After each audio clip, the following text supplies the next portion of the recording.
जी कैफ 4 आज के लेक्चर का आगाज करते हैं। Lecture number 27।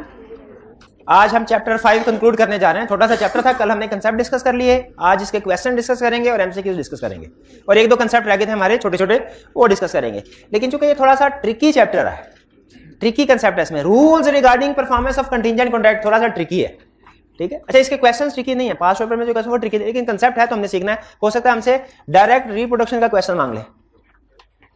तो rules regarding performance of contingent contracts हमने कल पढ़े थे, ऐसे ही है।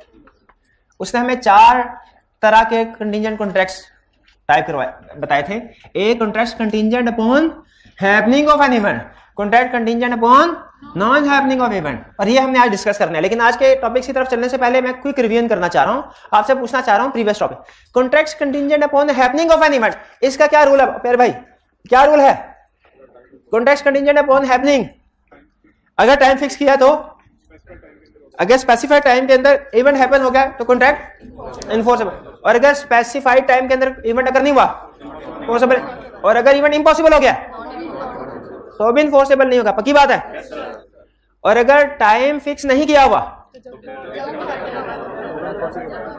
तो जब भी इवेंट अगर होगा तब इनफोर्सेबल होगा। क्लियर हो गया ये? दूसरा कंसेप्ट क्या था? Contract contingent upon non happening of an event. Non happening में क्या रूल था? अगर टाइम फिक्स किया हुआ है और फिक्स टाइम के अंदर इवेंट हैपन नहीं होता फोर्सेबल होगा, फिक्स टाइम के अंदर इवेंट हैपन हो जाता है फोर्सेबल नहीं होगा, और अगर फिक्स टाइम के अंदर इवेंट इम्पॉसिबल हो जाता है फिर इनफोर्सेबल होगा, क्योंकि पता हो गया ना हैपन नहीं होगा। और अगर टाइम फिक्स नहीं किया तो जब इम्पॉसिबल होगा तब इनफोर्सेबल। क्लियर है ना सारी कहानी? बताया था ना, टी बना के आपने ध्यान में रखना है। और जो एग्जांपल आपको 2 फिट करवाई थी उन्हीं एग्जांपल से समझ लेना कंसेप्ट। आगे चलते हैं।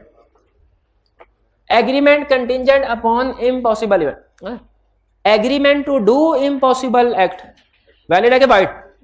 जब agreement to do impossible act void है तो agreement contingent upon impossible act ये भी तो वाइड होगा, ये भी वाइड होगा। अगर तुम चांद तारे तोड़ के ले आओ तो आई विल मैरी यू, ये एग्रीमेंट क्या है? कंटिंजेंट है ना, लेकिन कंटिंजेंट अपॉन इम्पॉसिबल थिंग है, ये वाइड है, ये वाइड है, ठीक है। तो जो जैसे इम्पॉसिबल थिंग्स के एग्रीमेंट वाइड होते हैं ना, तो उसी तरह कंटिंजेंट अपॉन इम्पॉसिबल भी वाइड होंगे, कि मेन एग्रीमेंट तो वैलिड हो, कंडीशन लगा दी जाए इम्पॉसिबल की, तो वो भी वाइड हो गया, वो भी वाइड हो गया, ठीक है।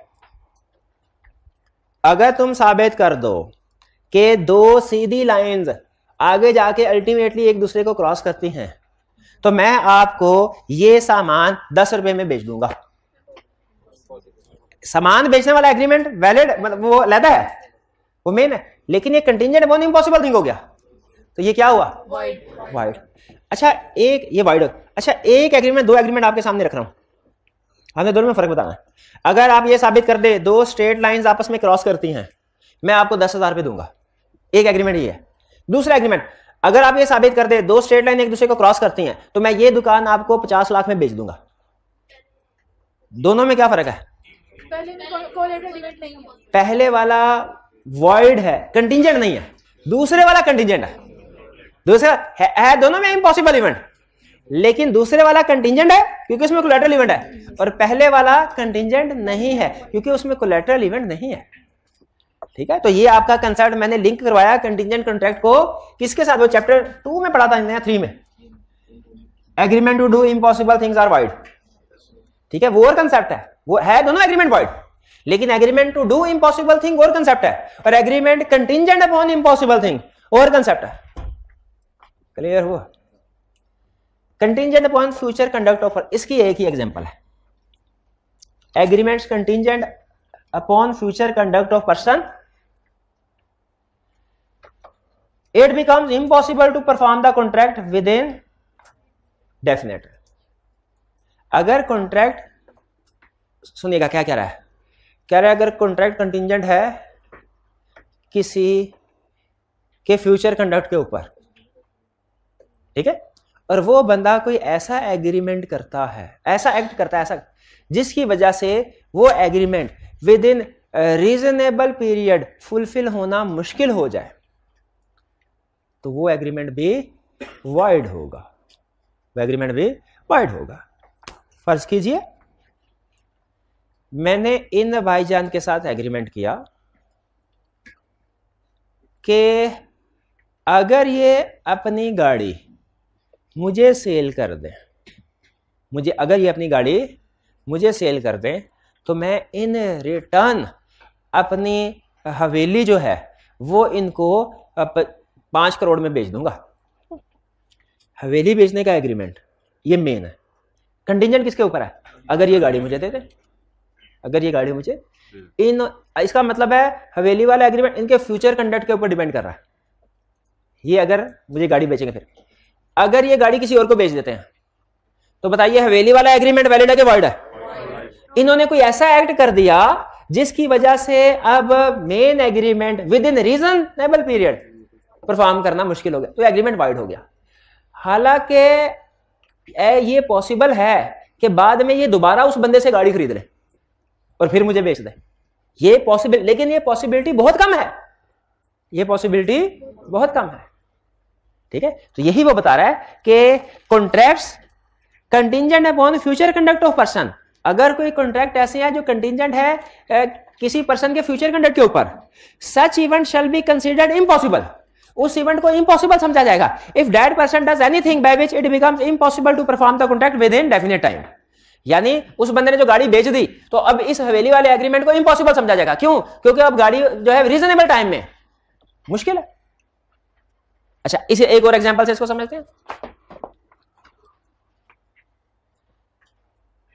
ए ने बी से एग्रीमेंट किया, ए ने बी से एग्रीमेंट किया कि 2 साल के बाद ए और बी शादी कर लेंगे। ठीक है, 2 साल के बाद ये एग्रीमेंट वैलिड है। 2 साल समझ लीजिए कि उन्होंने कंडीशन ऐड कर दी कंटिजेंट बताने के लिए। 2 साल के बाद हो उन्होंने कोई डेट डिसाइड कर ली, 2 साल के बाद वाले। बी है एक फीमेल, उसने 1 साल के बाद किसी और से शादी कर ली। अब देखिए बी ने फ्यूचर कंडक्ट बी का ऐसा है कि जिसकी वजह से पहला एग्रीमेंट रीजनेबल टाइम में परफॉर्म होना मुश्किल हो गया ना। अब मुझे बताइए अगर बी ने किसी और से शादी कर ली तो पहले वाला जो एग्रीमेंट जो कंटिजेंट था पहले, अब वैलिड है कि वॉइड है? अब वॉइड हो गया। अब ये क्या हो गया? वाइड हो गया। हालांकि लॉ यहां पे कहता है आगे एक्सप्लेन करते हुए कि पॉसिबल है बी ने सी से शादी की है, 1 साल के अंदर अंदर सी मर जाए और बी ए से 2 साल के बाद फिर शादी करे। अगर सी मर गया तो 2 साल गुजरने के बाद बी ए को ये कह सकती है कि अपना वादा पूरा करो? लॉ कहता है नहीं, इसलिए कि जिस वक्त बी ने सी से शादी की उस वक्त ये एग्रीमेंट वाइड हो गया, क्योंकि उस वक्त इस एग्रीमेंट का रीजनेबल टाइम में पूरा होना इम्पॉसिबल हो गया। ये बात समझ, इस एग्जांपल को ध्यान में रखिए। अब दोबारा पढ़े कि contracts contingent upon the future. अब देखिए फ्यूचर कंडक्ट का मतलब है शादी, फ्यूचर कंडक्ट के ऊपर डिपेंड कर रही होती है ना। सच event shall be considered impossible, शादी करना बी का ए से शादी करना उस वक्त इम्पॉसिबल समझा जाएगा। किस वक्त? If that person does any, if B कुछ ऐसा करे क्या, by which it becomes impossible to perform the contract within any definite, जिसकी वजह से पहले वाला कॉन्ट्रैक्ट परफॉर्म करना इम्पॉसिबल हो जाए। तो बी ये किस वजह से हो सकता है? जब बी सी से शादी कर ले। तो अब बी का ए से शादी करना इम्पॉसिबल हो गया कि नहीं हो गया? हालांकि बाद में हालात बदलने की वजह से चाहे ये पॉसिबल हो भी जाए, लेकिन लॉ कहता है जिस वक्त उसने बी ने सी से शादी की उस वक्त ये इम्पॉसिबल हो गया, कॉन्ट्रैक्ट खत्म। अब ए अगर चाहे तो बी के खिलाफ ब्रीच ऑफ कॉन्ट्रैक्ट का केस फाइल कर सकता है। ये फ्यूचर कंडक्ट वाली बात समझ आई? फ्यूचर कंडक्ट की एग्जांपल हमेशा आपने मैरिज वाली एग्जांपल से एक्सप्लेन, फ्यूचर कंडक्ट की और कोई एग्जांपल। क्लियर हो गया ये? चलिए, ये दोनों कंसेप्ट थे हमारे छोटे छोटे जो कल रह गए थे, क्योंकि कल हम ज्यादा टेक्निकल वाला कंसेप्ट डिस्कस कर रहे थे तो मैं नहीं चाहता था वो भी ऐड हो। ये क्लियर हो गए सारे चारों केसेस। एग्जाम में अगर रिप्रोडक्शन का क्वेश्चन आपसे पूछे तो चारों cases rules of performance of contingent contract बता देंगे उसको। अच्छा चलिए, अब बताइए अब हमने क्या करना? Case study. अब देखिए पहले चेक करिए चैप्टर पूरा हो गया। अब करते हैं प्रैक्टिस क्वेश्चंस और प्रैक्टिस क्वेश्चंस के बाद करते हैं एमसीक्यूज। ऐसा कीजिए मैं तब तक क्वेश्चन सेट करता हूं, आपके पास 3 मिनट का टाइम है, इसके एमसीक्यूज को अटेम्प्ट कीजिए अभी बैठे बैठे। ऑनलाइन वाले स्टूडेंट्स जो हैं ये भी अभी थोड़ी देर के लिए लेक्चर को पॉज करें और इस चैप्टर 5 के एमसीक्यूज को अटेम्प्ट करें। बल्कि एमसीक्यूज को अटेम्प्ट करने के बाद इसके जो क्वेश्चंस है उसको भी रीड करें और अपना डिसीजन बुक के नोट्स के साइड पे कहीं लिखते जाए। ब्रेक के बाद दोबारा से हम डिस्कशन के लिए यहीं से स्टार्ट करेंगे लेक्चर को। जी पॉज कीजिएगा जी। अब चलते हैं हम प्रैक्टिस क्वेश्चंस की तरफ। स्टार्ट करें जी। चलिए बुक्स को बंद कर दें। कोई अहम चीज होगी उसको नोट कर लीजिएगा वरना अटेंटिव हो जाए। सर जी आज जरा लाइट्स बंद करके तो दिखाएं हमें। हो जाएंगे लाइट्स बंद? इधर से, ये यहाँ से, यहाँ से जरा ट्राई कीजिए। हाँ शाबाश शाबाश, ठीक है, इतना काफी, इतना काफी, इतना काफी बस।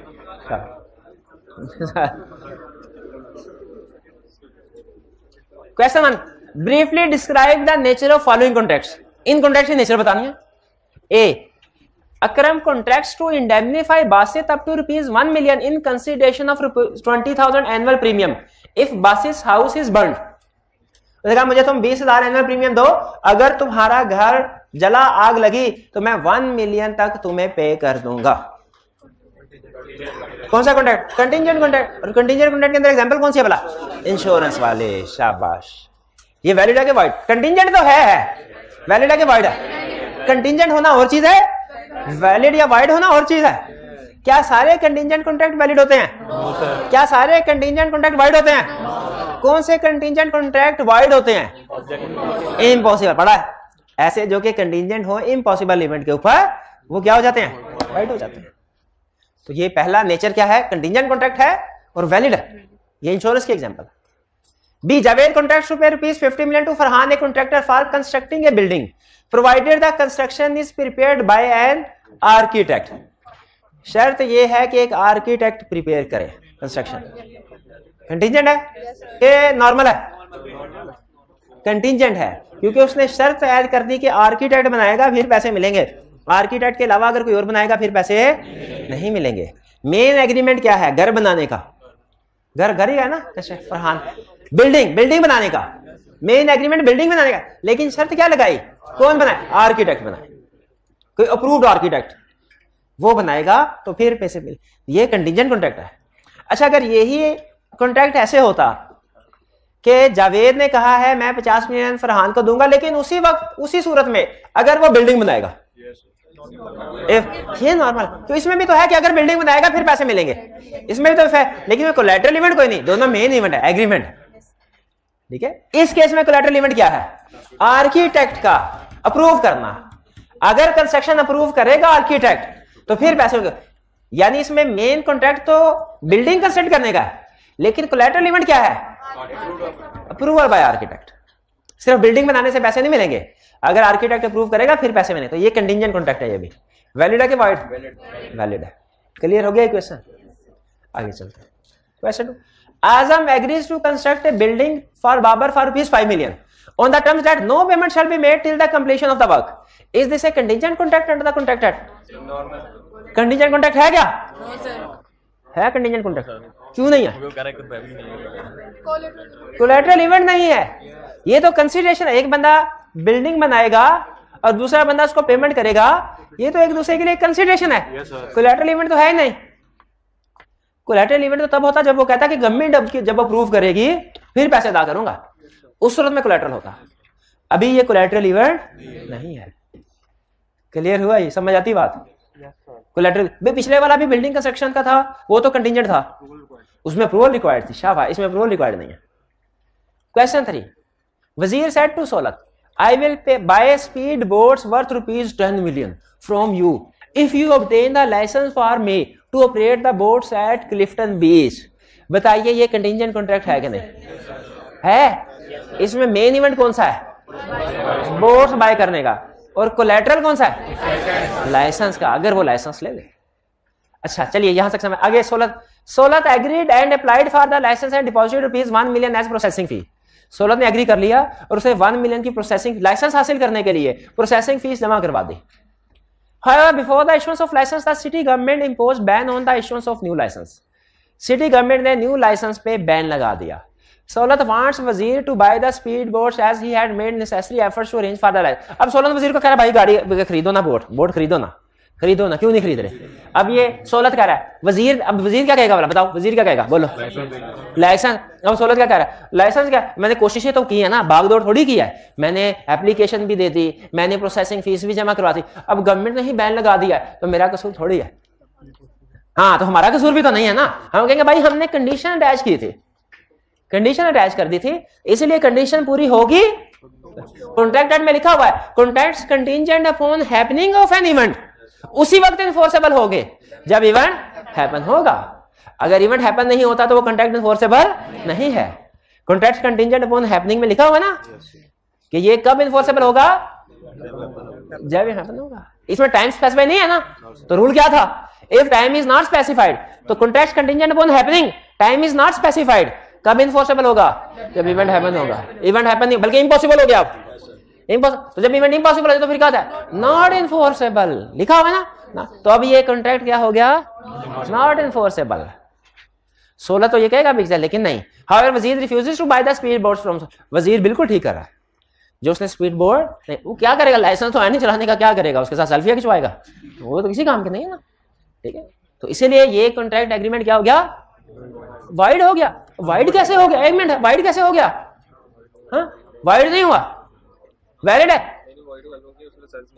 वाइड हो गया क्योंकि लाइसेंस नहीं मिला, लेकिन एग्रीमेंट तो लाइसेंस हासिल कर, एग्रीमेंट तो था बोट्स बेचने का, लाइसेंस कहां से आ गया, मिनट है, लाइसेंस कहां से आ गया, गवर्नमेंट से मिलना था, तो वो मिले ना मिले उसका बोर्ड से क्या ताल्लुक है। शाबाश, ये चीज उसने कॉन्ट्रैक्ट में कंडीशन रखी हुई थी कि अगर लाइसेंस मिलेगा तो फिर बोर्ड्स खरीदेंगे, कंटीजेंट कनेक्ट यही है।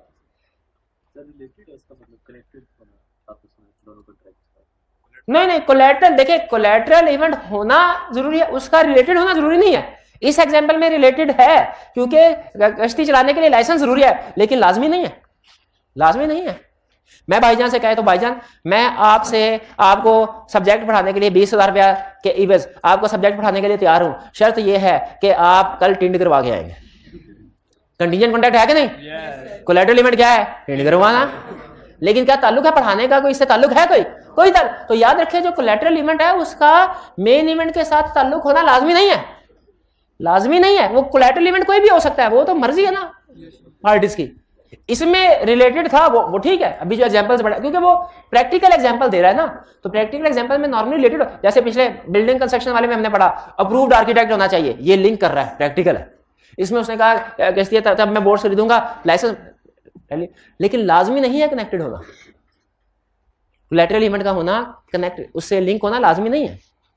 कंटीजेंट कॉन्ट्रैक्ट के लिए कोलैटरल इवेंट होना लाजमी है, उसका रिलेटेड होना लाजमी, शाबाश शाबाश, रिलेटेड होना लाजमी नहीं है।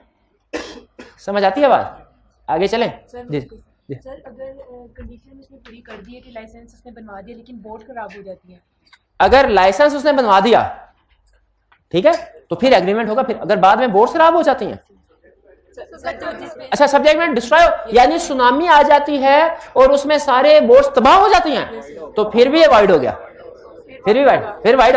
अब वो लेकिन इस वजह से वाइड नहीं होगा कि कॉन्ट्रैक्ट कंटीजेंट अपॉन इम्पॉसिबल, वो डिस्ट्रक्शन की वजह से होगा।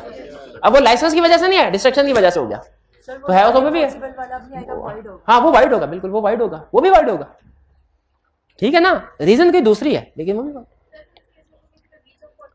ना, ब्रीच ऑफ कॉन्ट्रैक्ट का केस नहीं लगेगा, क्यों नहीं लगेगा। याद रखिए जब कभी कोई भी एग्रीमेंट कंटीजेंट कॉन्ट्रैक्ट हो और कंडीशन पूरी नहीं की तो वो कॉन्ट्रैक्ट पूरा करना हम पे लाजमी नहीं होता, वो कॉन्ट्रैक्ट पूरा करना हम पे लाजमी नहीं होता, ठीक है, उसमें ब्रीच ऑफ कॉन्ट्रैक्ट लाई नहीं होगा जी।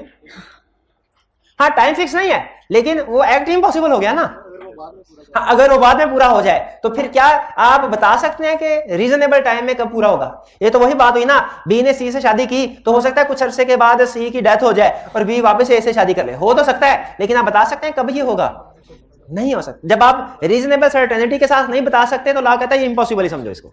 तो गवर्नमेंट ने बैन लगा दिया, बैन कब उठेगा कुछ पता नहीं है, इसको इम्पॉसिबल ही समझना। अगर टाइम फिक्स हो 3 महीने के लिए बैन लगा है तो फिर 3 महीने के लिए ये एग्रीमेंट सस्पेंड हो गया, 3 महीने के बाद रिवाइव हो जाएगा, रिवाइव हो जाएगा, ठीक है, क्लियर हो गया ये। आगे 4 Zubair agrees to construct a bungalow for Ubaid for rupees 20 million on the condition that payment will only be made after Munir, an architect, certifies that the bungalow has been constructed in accordance with the layout plan.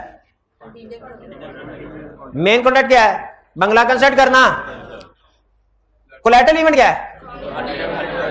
Munir का certify करना. Describe the nature and validity of above contract. Nature क्या है इस contract की? Nature का मतलब होता है टाइप ऑफ कॉन्ट्रैक्ट बताओ. कंटीजेंट. वैलिडिटी बताइए. वैलिड. लेकिन कब इन्फोर्सेबल है? Only upon happening of event, यानी जब उन्हें सर्टिफाई करेगा तभी इन्फोर्सेबल है, वरना इन्फोर्सेबल नहीं है. ठीक है, आगे चले. अच्छा, और अगर इसमें मुनीर की डेथ हो जाए, इम्पॉसिबल हो गया ना, अब तो मुनीर सर्टिफाई नहीं कर सकता, वो वाइड हो जाएगा. इसलिए इस तरह के कॉन्ट्रैक्ट्स में नॉर्मल चीजें भी लिखी जाती हैं कि अगर पार्टी की डेथ होगी तो उस सूरत में क्या होगा. ये भी एक बड़े, लेकिन ये चूंकि प्रैक्टिकल बात है तो वो बताने की जरूरत नहीं, तो सिर्फ कंसेप्ट टेस्ट कर रहा है ना, आपको सिखा रहा है. प्रैक्टिकली सारी पॉसिबिलिटीज को कॉन्ट्रैक्ट में लिखा गया होता है कि इस सिचुएशन में क्या होगा, उस सिचुएशन में क्या होगा. Next question 5. Asim agreed to construct a सारी कंस्ट्रक्शन की condition for Ali at a cost of 50 million. However, agreed that payment would only be made on completion of the project. Is this a contingent contract? Give reason. ये तो पिछले वाला ही हो गया ना, पिछले वाले में भी यही था, तो वो भी वैलिड था, ये भी वैलिड होगा. वो भी कंटीजेंट था, ये भी कंटीजेंट है. नहीं, वो कंटीजेंट था तो ये भी तो कंटीजेंट. ये पिछले वाले कॉन्ट्रैक्ट नहीं है. क्या फर्क है प्रीवियस वाली एग्जांपल के कॉन्ट्रैक्ट में और इस एग्जांपल? इसमें कोई कोलैटरल इवेंट नहीं है. इसमें कह रहा है बंगला बनाओ और पैसे लो, ये तो कंसीडरेशन है एक दूसरे प्रोमिसेस की. इसमें कोई कोलैटरल इवेंट, समझ आ रही है ना. इसलिए ये कंटीजेंट कॉन्ट्रैक्ट वैलिड है कि वाइड? वाइड किस वजह से है? कंटीजेंट कॉन्ट्रैक्ट नहीं है, ये बात तो मैं मानता हूं. वाइड किस वजह से है? तो वैलिड है. ठीक है, कि आप कंस्ट्रक्शन करेंगे और दूसरी पार्टी पेमेंट करेगी तो वैलिड है. Also lists the requisite characteristics of a contingent contract. 3 characteristics है कंटीजेंट कॉन्ट्रैक्ट की. बताइए कौन कौन से थे? कौन? एक मिनट, कोई ने जिससे पूछा वही बताए. Future event, uncertain event, collateral event. Future पे बेस करना चाहिए, अनसर्टन होना चाहिए और कोलैटरल टू कॉन्ट्रैक्ट होना चाहिए. 6. Comment on the enforceability of following contingent contract. कह रहा है ये सारी कंटीजेंट कॉन्ट्रैक्ट की एग्जांपल्स है. आपने बताना है इन्फोर्सेबल है कि नहीं, और यह भी बताना है कि कौन सा कंसेप्ट इन्वॉल्व था. Aslam makes a contract to sell a horse to Bakr. If Chand, to whom the horse has been offered, refuses to buy it, Chand rejected the offer. यानी असलम ने बाकिर को कहा कि मैं घोड़ा बेचूंगा अगर चांद रिफ्यूज कर दे, क्योंकि ऑलरेडी चांद को ऑफर कर चुका होगा. चांद ने रिफ्यूज कर दिया. कंटीजेंट कॉन्ट्रैक्ट है. इसमें कोलैटरल इवेंट क्या था? चांद का रिफ्यूज करना.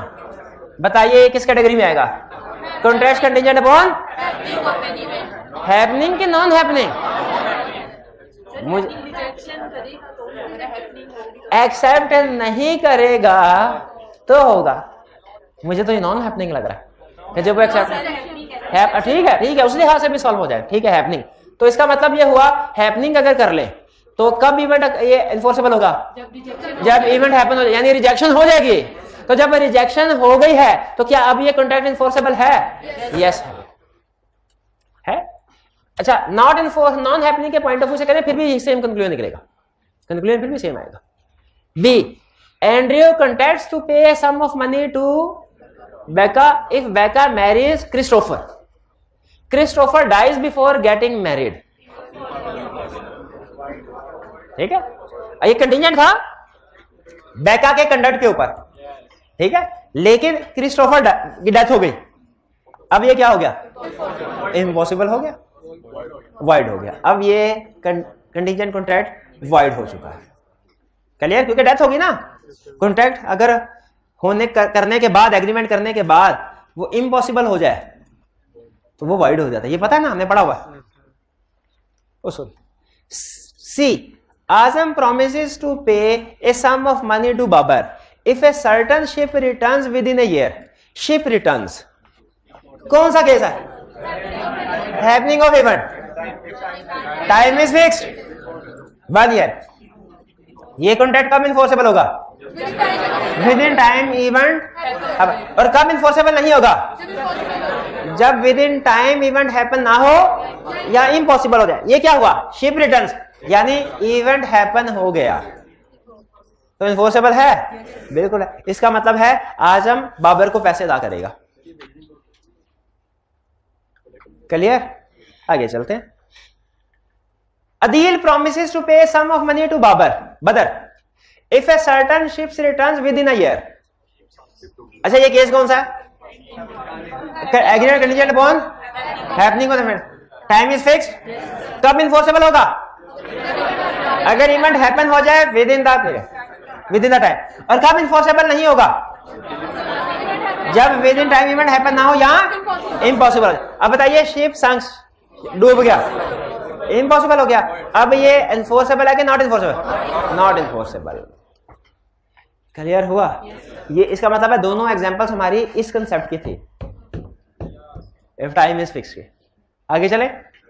Arsalan agrees to pay sum of money to Burhan if a certain ship does not return.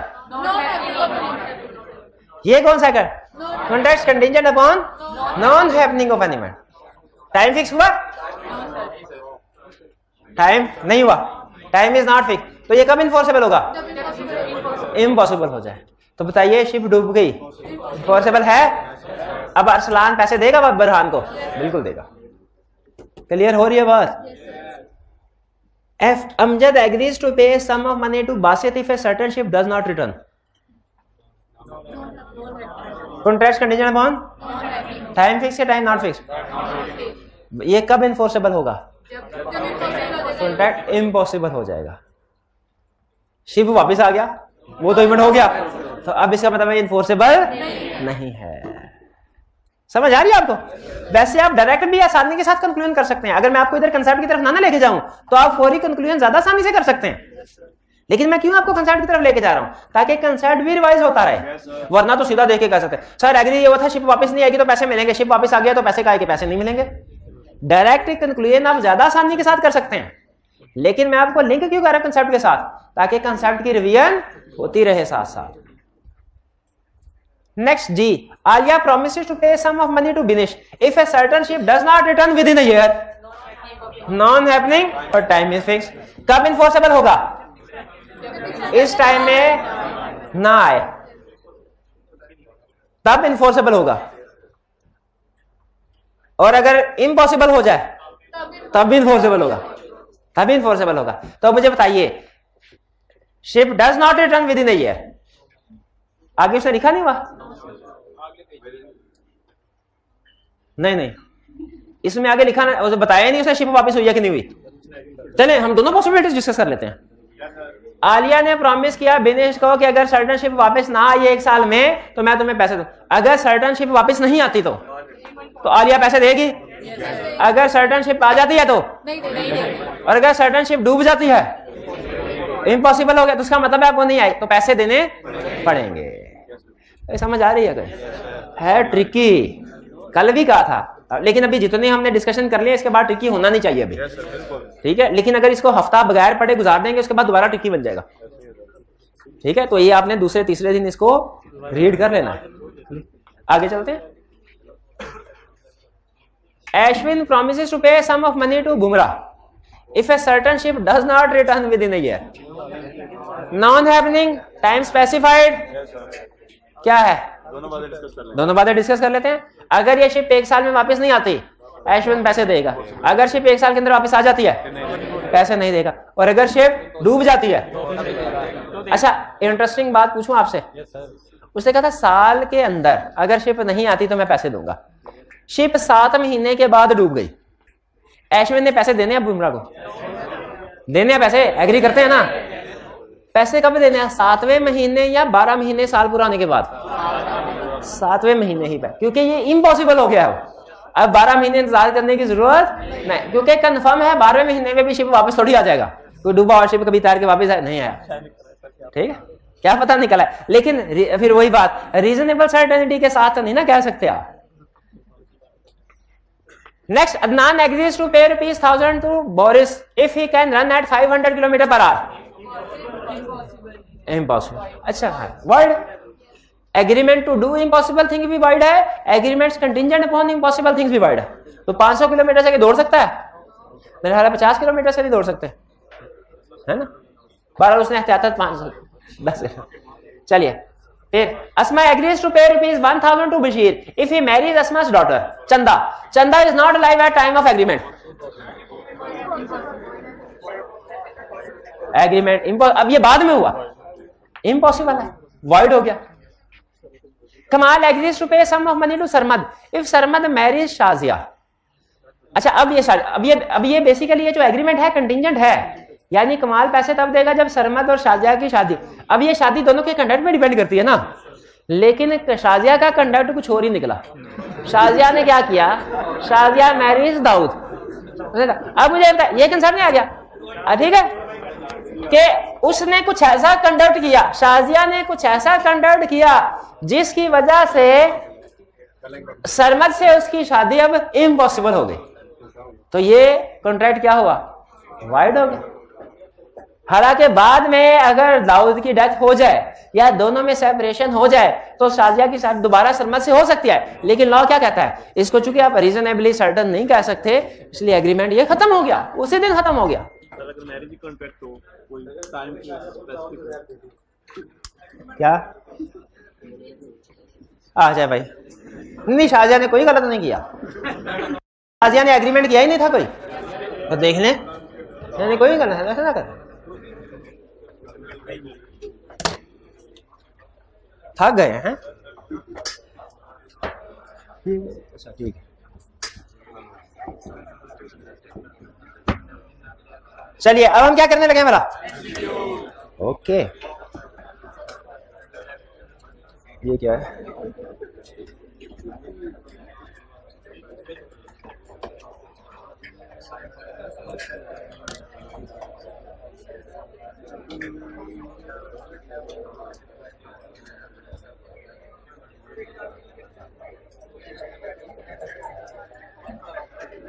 कह रहे मोस्ट एप्रोप्रिएट आंसर को सेलेक्ट करना है।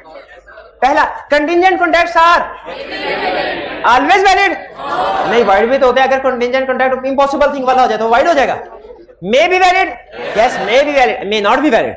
अच्छा मे बी वैलिड और मस्ट बी वैलिड में फर्क पता है ना आपको, तो कल परसों एक क्वेश्चन में आपने डिस्कशन की थी। मस्ट का मतलब क्या होता है कि हमेशा यही होगा, मे का मतलब है हो सकता है हो सकता है ना हो।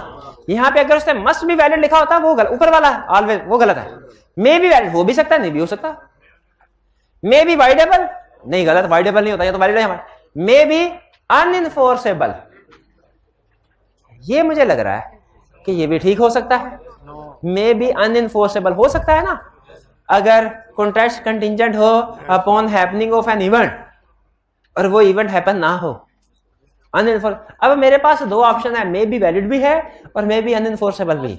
अब देखें हाँ ये इसीलिए मोस्ट एप्रोप्रिएट का लफ्ज आता है कि जब दो चीजें आपको ठीक लग रही है तो जो ज्यादा बेहतर लग रही है उसको सेलेक्ट करना है। यहाँ पे मुझे बी भी ठीक लगा, डी भी। कितने स्टूडेंट्स के ख्याल में मोस्ट एप्रोप्रिएट बी है और कितनों ख्याल में डी है? डी। आपका क्या ख्याल है? पर्सन ऑफ अनसाउंड माइंड जो अंडरस्टैंड नहीं कर पाता कंसेप्ट की टर्म्स एंड कंडीशन, ऐसा ओपिनियन दिया करे, ठीक है। गलत जवाब देना जवाब बिल्कुल ना देने से बेहतर है। जवाब बिल्कुल ना देने से गलत जवाब देना, क्योंकि गलती करने से हम सीखते हैं, जब गलती नहीं करेंगे तो सीखेंगे भी नहीं।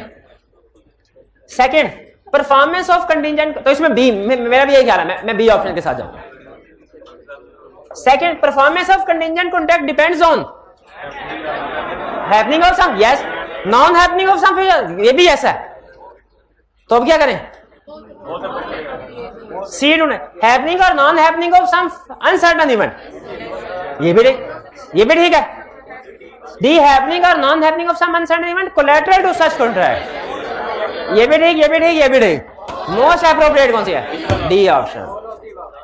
ऑल ऑफ द अबव, हाँ ऑल ऑफ द अबव की बजाय उसने पूरी स्टेटमेंट ही ऐड करके दे दी, तीनों को मिलाकर स्टेटमेंट दे दी, तो डी ऑप्शन करेक्ट है। Third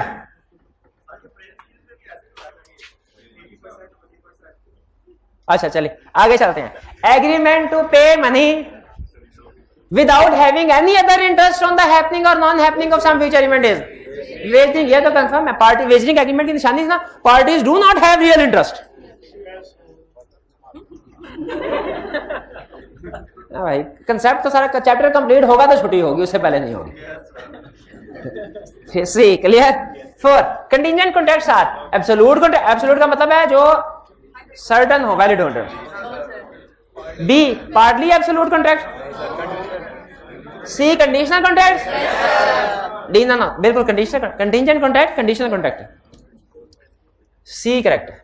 5 which one of the following statement is true? All contingent contracts are not wagering in nature। सही है, सही कह रहा है, सारे कंटीजेंट वेजरिंग नहीं होते, कुछ होते हैं और कुछ नहीं होते। सही कह रहा है, तो ए ऑप्शन तो ठीक हो गई, लेकिन बाकी भी पढ़ लेते हैं क्यों ठीक है, ठीक नहीं है। Contingent contracts and wagering contracts are one and the same thing. नहीं, फर्क है, फर्क। कंटीजेंट कॉन्ट्रैक्ट और है, वेजरिंग और है, फर्क है ना। बताइए क्या फर्क है। एमसीक्यू भाई इतने आसान एमसीक्यूज हैं तो एमसीक्यूज के साथ रिवीजन भी तो होनी चाहिए।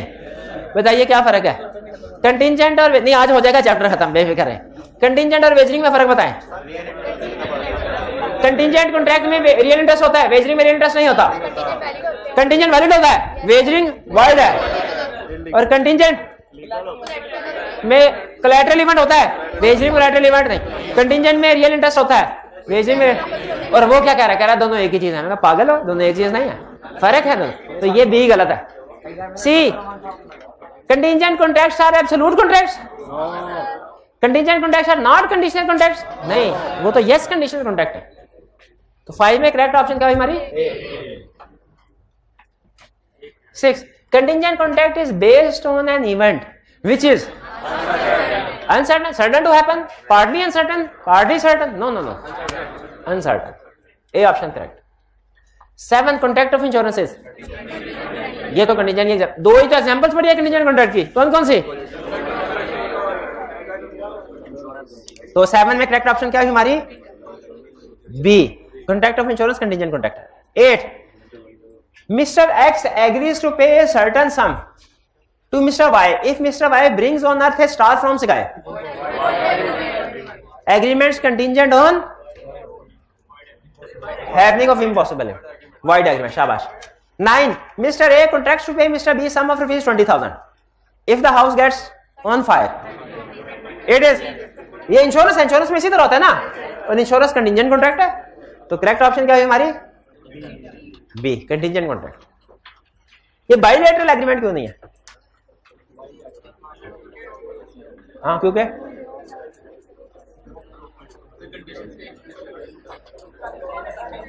बाइलैटरल भी दोनों पार्टीज कर रही हैं बाइलैटरल, लेकिन मोस्ट एप्रोप्रिएट कंटीजेंट, क्योंकि ये वैलिड है ना, वैलिड है, इसलिए इसमें हम कॉन्ट्रैक्ट का वर्ड यूज करें एग्रीमेंट की बजाय। तो दोनों में से मोस्ट एप्रोप्रिएट कंटीजेंट कॉन्ट्रैक्ट है। 10 in a contract contingent on non happening of an uncertain future event within time fixed by parties. कौन से वाला पूछ रहा है? टाइम फिक्स किया नॉन हैपनिंग के ऊपर, कॉन्ट्रैक्ट कब इन्फोर्सेबल होगा? जब event within time occur नहीं हो या इम्पॉसिबल हो जाएगा।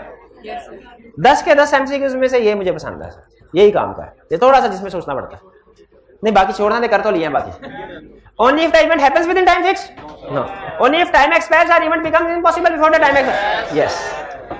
Only if the event becomes impossible? नहीं। Only if the event happens? नहीं। B है। अच्छा D C भी तो ठीक है, B मोस्ट एप्रोप्रिएट है, शाबाश। चलिए ये हमारा चैप्टर 5 कंप्लीट हो गया, क्वेश्चन भी प्रैक्टिस क्वेश्चन भी कर लिए। चलिए कल इंशाल्लाह चैप्टर 6 स्टार्ट करेंगे। आज का लेक्चर यहाँ खत्म करते हैं, अल्लाह हाफिज।